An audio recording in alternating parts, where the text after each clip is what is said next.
Good morning, good afternoon, good evening, depending on your location. Please join in the struggle to liberate our people from the contraption by liking and sharing our videos, the updates.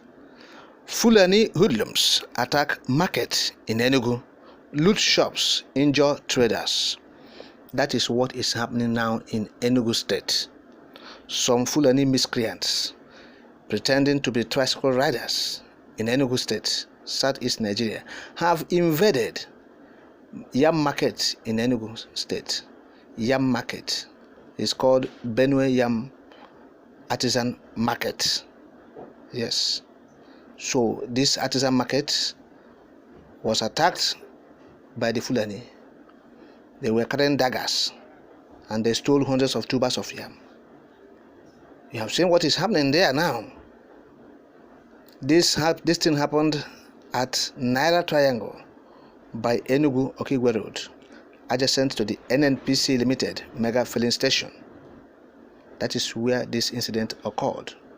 The activities of Fulani herdsmen or Fulani attackers have continued unabated, particularly in this middle belt, southeast Nigeria. That is why the ESN was established. And our governors, the southeastern governors, were hostile to it. They were attacking ESN using the evil DSS and the terrorist army to chase the EFC, to chase the ESN, but they have not succeeded in eliminating the ESN. Okay? Yes. And so this, according to reports, this attack have been going on, these organized attacks on non-Hausa Fulani, those who are not Hausa or Fulani people, trading in this market and the nearby surroundings.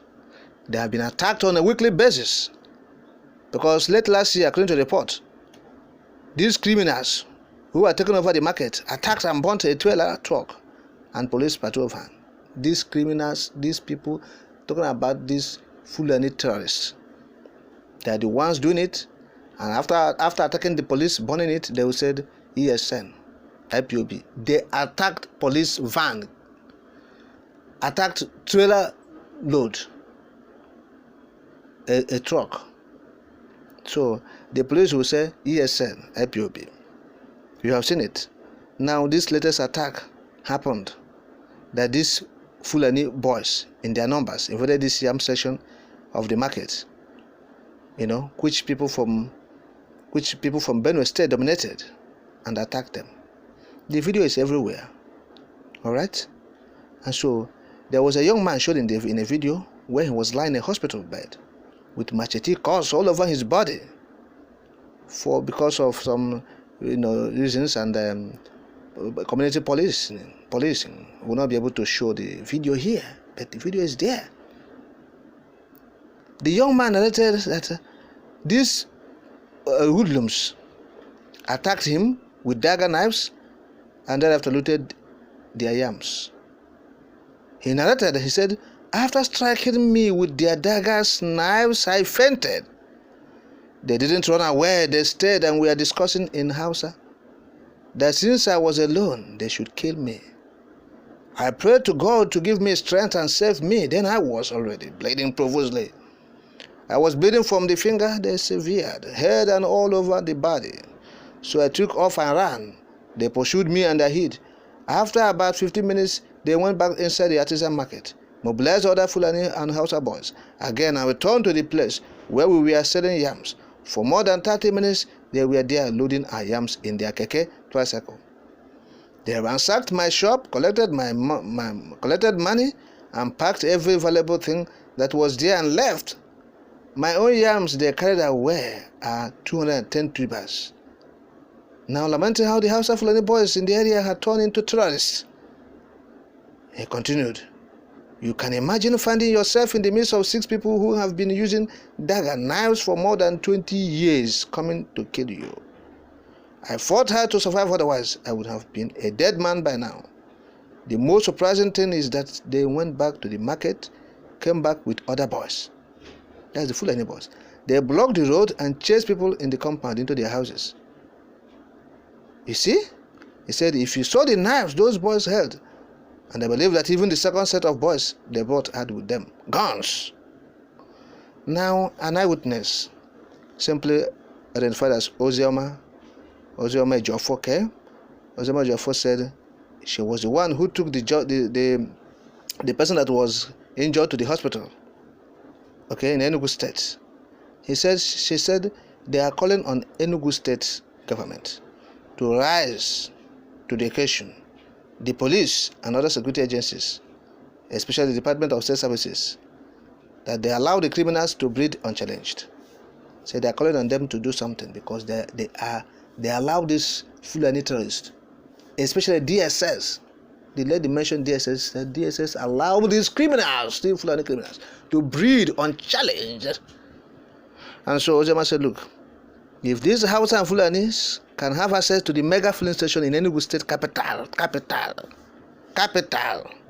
she said that means there is more to them that the eyes have not even seen, and for their gods there is more to come. There's more to come. She is calling on Governor Ifeanyi Ugwu, the outgoing governor, to do something urgent to flush out these terrorists, ensure that the new artisan market shouldn't be allowed to be used as terrorist cells. You see, the lady is saying the artisan market, that market is simply terrorist cells. Where terrorists stay, Fulani terrorists. You don't see them. Don't see what didn't happen. You see them. DSS is aiding and abetting. That's what this young lady is saying. Aiding and abetting this terrorist, Fulani terrorist. And she's calling on the governor of Enugu State, who is outgoing. For 8 years, he did nothing to stop these Fulani terrorists from migrating into Enugu State. And so, what are we not talking about? And the man who is saying, this is this era we are about entering now. The era of Muslim. You know what will happen? Your guess is good as mine. What will happen in this era that is about to come? The man landed in Nigeria yesterday. So the incumbent who is going out, who is leaving office, say Fulani man has empowered them, and they are working and do everything because they know they have limited time to shift into another era of Fulani occupation. Yes, Islamic agenda. That is what we are entering now. We have seen Fulani occupation. The next we are entering is Islamic agenda. We are just exiting Fulani, and so the trail, what they're living in the trails, the anguish, the agony upon this moment. They have less than 1 month to leave office. See the havoc they're wreaking, what they're doing, particularly in Enugu State. What's happening? That is existential threat to wipe people out from the surface of the earth. That is why we say we must stand firm. Join in the struggle to liberate our people from the contraption, wherever you are. Propagate this gospel, this message of liberation, of freedom, has been enunciated by the leader of the indigenous people of Biafra, and expatiated, if you like, by Mr. Simon Ekpa, the elected, if you like, Prime Minister of the Biafran government in exile. Yes, join. That's what we're saying. To cut the